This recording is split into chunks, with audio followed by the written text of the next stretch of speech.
ஸ்தோத்திரம். அல்லேலூயா, அல்லேலூயா. கர்த்தருக்கு ஸ்தோத்திரம். கர்த்தருடைய தொடாமல் போயிருந்துச்சு. சிறு ஜெபத்தை உங்களை வேறெடுத்து அதுக்கப்புறம் தேவனுடைய வார்த்தைக்குள்ளார கடந்து செய்வோம். நீங்கள் அருமையாக நேசிக்கிறவங்க தகப்பனே நாங்கள் கொடுக்கிறவர்கள் இப்போது கூட அந்த கல்வாரி சிலுவையில் எங்களோடு பேசணும். அந்த 7 வார்த்தைகளில் அந்த 4ஆம் வார்த்தை குறித்து பேச இருக்கிறோம். மீண்டும் சாந்தமாக இருந்தாலும் கத்தடி என்ன நடத்துக்கிறது உன் தேவன் காரணம் நினைப்பது முறைப்படுகிறத நாங்கள் சொல்லிக்கிறோம்.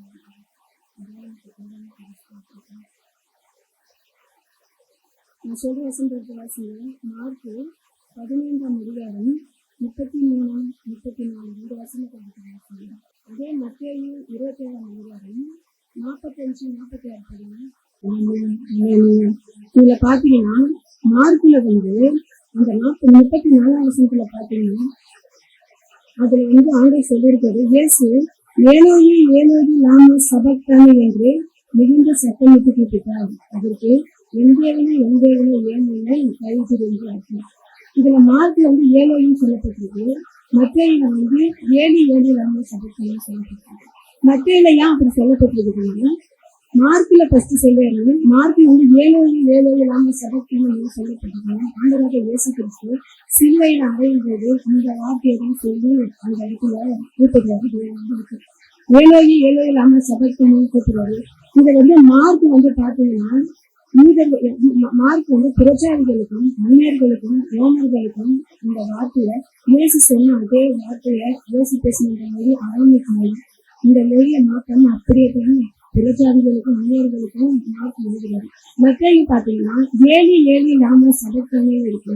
அந்த வார்த்தையை மட்டும் என்ன பாத்தீங்கன்னா யூதர்களுக்கு எழுதுறாரு. யூதர்களுக்கு அரபிக் தெரியாது. அவங்களுக்கு பேச்சுல அரபிக் சில தெரிஞ்சாலும் ஆனா அவர் எழுத்து நடுவுல பாத்தீங்கன்னா அவங்களுக்கு எப்ரியன் தான் தெரியும், கிரேக்க தெரியும், லத்தீன் தெரியும். அதனாலதான் மத்தேயு அந்த இடத்துல அவங்களுக்கு என்ன பண்றாரு, யூதர்களுக்கு மட்டும் அதை ஏலியன்னு எழுதுறாரு. அப்போ அந்த இடத்துல எழுதும்போது ஏலியன்னு சொல்லப்பட்ட இடத்துலதான் அந்த யூதர்கள் என்ன பண்றாங்க, தப்பா புரிஞ்சுக்கிட்டு வெளியாவை கூப்பிடுக்கிறாங்க அப்படின்னு சொல்றாங்க. இந்த கத்திர வார்த்தைக்குள்ள கடந்து சொல்றோம். ஆண்டவராக இயேசு கிறிஸ்து சிலுவையில பாடுபட்ட போது அவர் எதனால பாடுபட்டார், அவர் எதனால ஒப்பு கொடுக்கப்பட்டார் பாத்தீங்கன்னா யூத ஜனங்கள் பாத்தீங்கன்னா அதுல ஆண்டவராக இயேசு கிறிஸ்து யூதர்களுக்கு நல்லது செய்வார், அற்புதம் செய்வாரு. அவர் என்ன பாத்தீங்கன்னா நன்மையை செய்யும்போது சுத்தி தெரிந்தால் விவாதத்துல வாசிக்கிறோம். அந்த யூத ஜனங்களுக்கு அவர் நல்லதும் செஞ்சாரு. ஆனா அது ஒரு கூட்டம் அவரை பின்னாடி போச்சு, நல்லது செய்யும். ஒரு கூட்டம் அவரை கொலை செய்யணும் அப்படின்னு ஆலோசனை பண்ணிச்சு. ஆனா அந்த கொலை செய்யணும் ஆலோசனை பண்ணது யாருன்னு பாத்தீங்கன்னா பிரதான ஆசாரியர்கள். அது மத்திய 27ஆம் அதிகாரம் 1 வசனத்தை பார்த்தோம்னா அதுல பிரதான ஆசாரியர் ஜனத்தின் மூப்பரும் இயேசுவை கொலை செய்யும்படி அவர் என்ன பண்ண கைகளை கட்டி பிரதான தேசாதிபதியாக பிளாட்டின் கொண்டு போயிருக்காங்க. பிரதான ஆசாரியர் யார் தெரியுமாங்க?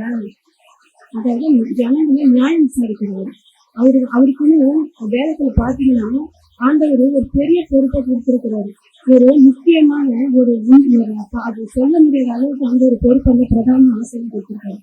நீங்க வேதத்துல பாக்குற ஆர்வனுக்கு கொடுத்திருக்காரு பிரதான ஆசாரியர். இயேசுக்கு கூட கொடுக்கலைங்க, ஆர்வனுக்கு தான் அந்த இடத்துல கொடுத்துருக்காங்க. இயேசு மகன் கூட அது கொடுக்கல. அந்த இடத்துல அந்த ஆர்வனுக்கு தான் அந்த பிரதான ஆசாரியர் வழிவழியா செய்யும்படி கொடுத்தாரு. அந்த பழையப்பட காலத்துல அந்த ஆர்வனுடைய பிரதான ஆசாரியர் வழிவழியா வந்ததுதான் இந்த தாய்பார்.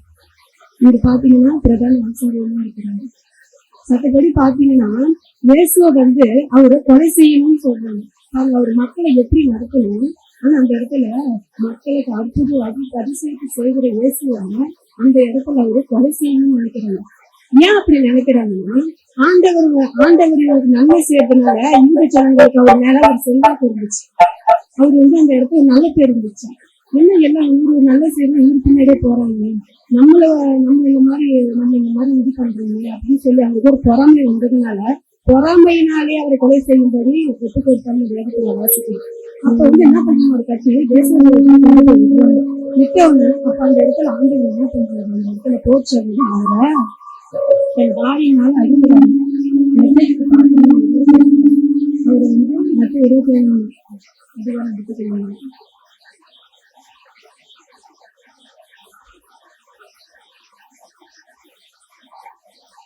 மற்ற 27 பாத்தீங்கன்னா அவர்கள் வந்து இயேசுவை வாரினால் அடுத்துட்டு சிலுவையில் என்பது ஒப்புக் கொடுக்கிறாங்க. அப்ப தேசம் போச்சவர்கள் அவருடைய போச்சுகிற கூட்டங்கள்லாம் அவங்க சூழ்ந்து நிற்கும்படி அந்த இடத்துல அவர்கள் நிக்க வைக்கிறாங்க. இந்த பிளாத்தியின் அரண்மனையில இயேசுவை கூட்டிட்டு வந்து போச்சு அப்படின்னு நிக்க வைக்கிறாங்க. நின்ன பிறகு பாத்தீங்கன்னா அவருடைய வஸ்திரத்தை கழட்டுவாங்க, அவர் உடைய கழட்டுவாங்க. இதெல்லாம் எவ்வளவு ஒரு வேதனையான ஒரு விஷயம் பாருங்க. நம்ம யாராவது ட்ரெஸ் இப்படி இருக்கு அப்படி இருக்குன்னு சொல்லலாம், அது எவ்வளவு கோபம் எவ்வளவு வேதனை. அந்த இடத்துல ஆண்டவராக இயேசு கிறிஸ்து அவருடைய வஸ்திரத்தை கழட்டிட்டு அவர்கள் சொல்லப்பட்டு கைப்பினாங்க. ஆனா அதை நிர்வாணமாக வரலாறு சொல்லுங்க. ஆனா ஆண்டவர் இயேசு கிறிஸ்து வஸ்திரத்தை கழட்டி சிவப்பான அங்கே அவர்கள் கழிக்கிறாங்க. பறிச்சு முன்முடி தலையில வைக்கிறாங்க. சாதாரண முன்னு கிடையாது. அந்த முன்னு ஆனா சாபத்திற்கு அடையாளமா இருக்குதுங்க.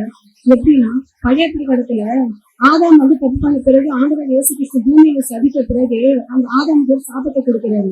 அப்ப உண்மைக்கும் பூமி சபிக்கப்பட்டு இருக்கும், அது எனக்கு முன்னும் குறுக்கும் பிறப்புக்குன்னு வந்து சொல்லியிருக்காரு. அந்த சாபத்திற்கு அடையாளமா சொல்லப்பட்ட அந்த முன்னுதான் இந்த ஆண்டவராக இயேசு கிறிஸ்து உன் சாபத்துக்காக என் சாபத்துக்காக அந்த முன்னுடைய தலையில சொன்னாங்க. அந்த முன்னுக்கு 4 அங்குலம் அதை அப்படியே வச்சு தலையை சும்மா மேல வைக்கிறது வச்சு அப்படியே அழுத்தினா எவ்வளவு ரத்தம் வரும்னு பாருங்க. அந்த அளவுக்கு அவரை ஒரு பரியாசம் பண்றாங்க. அவரு இன்னும் மார்க் லூக்காவெல்லாம் பாத்தீங்கன்னா அவர் கண்களை கட்டி தலையில அடிக்கிறாங்க, தலையில கொட்டுறாங்க. நான் யாரு உங்களை அடிச்சீங்கன்னா ஞான விஷயம் சொல்லுங்க. ஆண்டவர் அந்த இடத்துல எவ்வளவு பரியாசம் பண்ணிருக்காங்க, எவ்வளவு வேதனை, எவ்வளவு ஒரு அவமானம். அவர் அவ்வளவு எந்த அளவுக்கு அவர் அவமானப்படுத்தணுமோ, எந்த அளவுக்கு அவர் அசிங்கப்படுத்தணுமோ அந்த அளவு இருக்கு அவர் பேச்சவர்கள் நீர்கள் ஒப்பு கொடுக்காத செய்யணும். இதையெல்லாம் பிற என்ன பண்ணாரு? ஒரு கேள்வி கேட்கிறார், பிதா இயேசுவை கைவிட்டுட்டாங்க யாராவது தெரியும் சொன்னாங்க. அல்லையா சொன்ன பிதா இயேசுவை கைவிட்டாங்க, உண்மையான கைவிட்டாங்க. ஒரு கைவிட்ட நான் சொல்றேன். ஆண்டவராக இயேசு கிறிஸ்து இதுல என் தேவனே ஏன் என்னை கைவிட்டுன்னு சொல்றாங்க. நமக்கு இந்த மொழி மாறுது, 7 மாறுது, அது நமக்கு முக்கியம் இல்லைங்க. நமக்கு இந்த அர்த்தம் தான் முக்கியம். என் தேவனே ஏன் என்னை கைவிட்டுன்னு சொல்லப்பட்டிருக்கு. இதே வசனம் தீர்க்க தரிசனமா சங்கீதத்துல பாத்தீங்கன்னா சங்கீதம் 22:1 சொல்லப்பட்டிருக்குதுங்க. அப்படி உங்களுக்கு நம்பிக்கை இல்லைன்னா ஆண்டவரே சொல்றாரு, லூக்கா 24:44 வாசிங்க. நியாயப்பிரமாண புஸ்தகத்திலும் மோசேயின் நியாயப்பிரமாண புஸ்தகத்திலும் பரிசுத்த ஆகமத்திலும் சங்கீதங்களிலும் என்னை குறித்து தீர்க்க தரிசனமா எழுதி இருக்கிறதுன்னு ஆண்டவர் எனக்கு சாட்சி கொடுக்கணும். அப்ப சங்கீதத்தில் இருக்கிற ஒவ்வொரு வசனமும் அது தாவீதுக்காக மட்டும் எழுதின வார்த்தை கிடையாது. ஆண்டவராக இயேசு கிறிஸ்துவை பற்றியும் அது எழுதப்பட்டிருக்கு. அதுதான் முன்னேறிய தீர்க்க தரிசனம். அவர் எவ்வளவு பாடுகள் படணும்னு அந்த சங்கீதம் 22 சொல்லப்பட்டிருக்கு. ஆண்டவராக இயேசு கிறிஸ்து அந்த இடத்துல என் தேவனே ஏன் என்னை கைவிட்டீர்னு சொல்றாருங்க. ஆனா அந்த இடத்துல பிதாவின்னு சொன்னவரு இயேசு கிறிஸ்து இந்த உலகத்துல வந்த நாள் முதற்கொண்டு தன் பிதாவுடைய குமாரனை பூமியில அனுப்பி மனுஷனா பிறந்து தன் சிலுவை பாடுகளுக்கு முன்பாக கடன் சேர்ந்த வரைக்கும் பிதாவே என் பிதாவின் சித்தத்தையே நான் செய்ய வேண்டிய, என் பிதாவின் அடுத்தவர்களை நான் செய்ய வேண்டாமா அப்படின்னு ஆண்டவராக இயேசு கிறிஸ்து எல்லாவற்றையும் தன்னுடைய காரியத்துல எல்லாவற்றையும் பிதாவை வைத்து முன்னாடி வைத்துட்டாங்க. அவர் ஒவ்வொரு காரியத்தையும் செஞ்சாரு. ஆனா இந்த இடத்துல தன் பாடுகளுக்கு முன்பாக கெத்செமனே தோட்டத்துல கூட பாத்தீங்கன்னா அந்த மத்தேயு மார்க் லூக்கா யோவான் 4 புத்தகங்களை படிச்சீங்கன்னா அப்பா பிதாவே என் பிதாவேன்னு தன்னுடைய தகப்பனுடைய அந்த ஸ்தானத்தை உரிமையை விட்டு கொடுக்காம அந்த இடத்துல பிதாவேன்னு அப்படி சொல்றாங்க. அவர் என்ன அந்த வார்த்தை சொல்றாங்க. அப்படி சொன்ன தேவன் இந்த இடத்துல பாத்தீங்கன்னா என் தேவனையும் சொல்றாங்க. என்ன சொல்றாங்க? ஆண்டவராக இயேசு கிறிஸ்து பாத்தீங்கன்னா அந்த இடத்துல மிகுந்த சத்தமிட்டு கூப்பிட்டாரு. அவரால் முடியாதுங்க. ஏன்னா சரீரம் மூலம் அடிக்கப்பட்டுருச்சு. அவரு சத்தமெல்லாம் சிலுவையில மரண தருவாயில தொங்கிக் கொண்டிருக்கிற அந்த நிலைமையில அந்த ஆணிகளாலும் முன்முடியினாலும் தொங்கிக் கொண்ட அந்த நிலைமையில மிகுந்த சத்தமிட்டு கூப்பிட்டார் அப்படின்னு நம்ம வாசிக்கணும். அவருக்கு பலனே இருக்கா. சரீரத்து பிரகாரமா கூப்பிடுங்க, அவருடைய ஆத்மாவினால ஆவியினால கூப்பிட்டுருக்காங்க. ஆனா ஆண்டவராக இயேசு கிறிஸ்து நீங்க சொல்றீங்க அவர் 100% தேவனாக இருந்தால் 100% மனிதனாக இருந்தார். ஆனா பிதாவாகிய தேவனை கைவிடவே இல்லை. ஆனா அவர் ஒரு மனிதனை கைவிட்டார். சிலுவையில் ஒரு மனிதனாக, அதாவது அவர் ஒரு பாவ நிவாரண பலியா தான் கைவிட்டாரே தவிர அவர் ஒரு பாவி கிடையாதுங்க. பைபிள்ல சொல்லப்பட்டிருக்கு யோவான் 8:46 என்னிடத்தில் பாவம் உண்டென்று உங்களில் யார் என்னை குற்றப்படுத்த முடியும்? ஆண்டவரே அந்த இடத்துல சொல்லியிருக்காங்க. அப்ப பாவம் செய்யாத தேவன் எப்படி ஒரு பாவியா இருக்க முடியும்? உங்க பாவத்தினாலும் என் பாவத்தினாலும் ஆண்டவராக இயேசு கிறிஸ்து பாவ நிவாரண பலியா தான் கைவிடப்பட்டார தவிர அவர் ஒரு பாவியா இது கிடையாது. இந்த பலியை கைவிட்டா மட்டும்தான் அந்த பலி செலுத்தவங்களோட பலி யாருக்காக செலுத்தப்படுகிறதோ அவங்க தேவன் ஏற்றுக்கொள்வார். இது இன்னும் கொஞ்சம் தெளிவா உங்களுக்கு புரியுமான்னு சொல்றேன். பழைய ஏற்பாட்டு காலத்துல பாத்தீங்கன்னா ஒருவன் பலி செலுத்தணும்னா அவன் ஆடை எடுத்து ஆசனத்தை கொடுக்கணும்.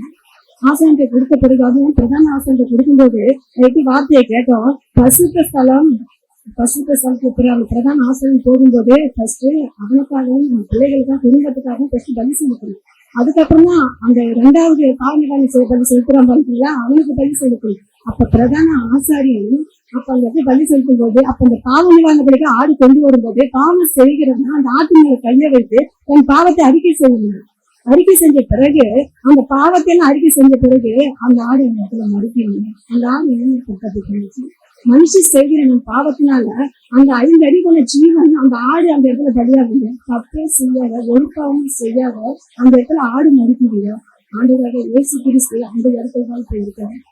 அன்னைக்கு ஒரு தப்பு செய்யாத ஆடுகள் அன்னைக்கு ஆட்டின தீர்ப்பு இருந்துச்சுங்க.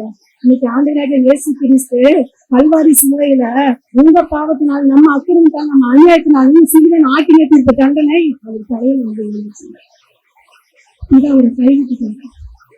ஒரு வசனம் பாத்தீங்கன்னா இயேசு 59 உங்கள் அக்கிரமங்களே உங்களுக்கும் தேவனுக்கும் நடுவாக பிரிவினை உண்டாக்குகிறது, உங்கள் பாவங்களே அவர் உங்களுக்கும் செவிக்கூடாதபடி முகத்தை மறைக்கிறது. உங்களுடைய பாவத்தினாலதான் இயேசுக்கு பிதாமுகம் மறைக்கப்பட்டுச்சுங்க. அதனாலதான் அவர் அந்த இடத்துல எங்க இருந்தாலும் கேட்கிறார். அவரு இதுக்கு முன்னாடி பாத்தீங்கன்னா கெத்செமனே தோட்டத்திலேயே அவர் கைவிட்டுட்டு அப்படிதாங்க. கெத்செமனே தோட்டத்திலேயே கைவிட்டுட்டு இதாவே என்ன பாத்திரம் நீங்க கூடுமானா நீங்க எல்லாத்தையும் செபிக்கிறேன். ஆண்டவராக இயேசு கிறிஸ்து கைவிட்ட பிறகு ஒரு தூதன் வந்து அந்த இடத்துல பலப்படுத்தாங்க. அந்த தூதன் எடுத்து வரணும். அந்த தூதன் ஆண்டவர் சிலுவையிலிருந்து காப்பாத்துவா, விடுதலை பண்ணுவா, எதுவுமே கிடையாது. அவரை இவ்விதமாய் சிலுவையில் பாடுபடவும், நாட்டினை அடையவும், பரியாசம் பண்ணப்படவும், நிந்திக்கப்படவும், சரீர பிரகாரமாக அவமானப்படவும் மட்டும்தான் ஆண்டவராக இயேசு கிறிஸ்து அந்த தூதன் அனுப்பி பலப்படுத்து. எல்லாரும் கைவிட்டுட்டாங்க. இந்த ஜனங்கள் கைவிட்டுட்டாங்க, தன் சீஷர்கள் கைவிட்டுட்டாங்க, தன்னுடைய சொந்த உறவு முறைகள் எல்லாரும் அவரை கைவிட்டுட்டாங்க. ஆனா ஆண்டவரை பாத்தீங்கன்னா இந்த இடத்துல அதை நினைச்சுக்கிட்டா அவருக்கு அந்த ஒரு வழி தெரியலைங்க. இதுல 2 தீமோத்தேயு 4:14 பாத்தீங்கன்னா ஒருவனும் என்னோட கூட இருக்கவில்லைன்னு சொல்லப்பட்டு ஆண்டவராக இயேசு கிறிஸ்துக்கு யாருமே இல்லை. பிதா இருப்பேன்னு ஒரு நம்பினாரு. ஆனா பிதா கைவிட்டுட்டாரு. ஏன் கைவிட்டுட்டாருன்னா அவர் பாவத்தை பார்க்காத சுத்த பண்ணணும். பாவம் உலகத்தின் ஒட்டுமொத்த பாவங்கள் உங்க பாவம் என் பாவம் எல்லாம் அவர் மேல இருக்கும்போது பிதாவின் முகம் அவருக்கு மறைக்கப்பட்டுருச்சு. இப்ப ஆண்டவராக இயேசு கிறிஸ்து பாத்தீங்கன்னா நம்முடைய பாவங்கள் எல்லாம் சேர்ந்து அந்தகாரமா உண்டாங்க. இந்த வாசிக்கணும் பாத்தீங்களா 45 6ஆம் மணி நேரம் முதல் 9ஆம் மணி நேரம் பூமி எங்கும் அந்தகாரம் உண்டாயிடுச்சு. அப்ப அந்த அந்தகாரம் நம்ம பாவம் எல்லாம் ஒரு பாவ இருளை போல ஒரு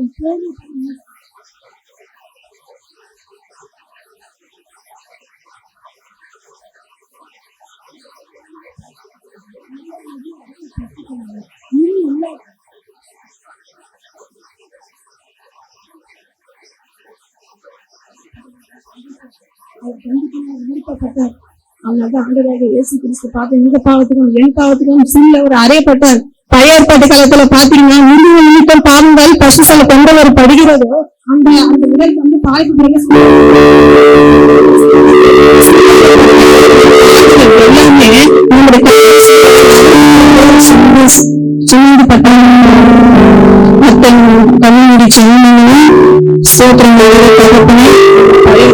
காணப்படுகிற அந்த ஒரு பாவத்தை அப்ப புதிதாய்ப்பு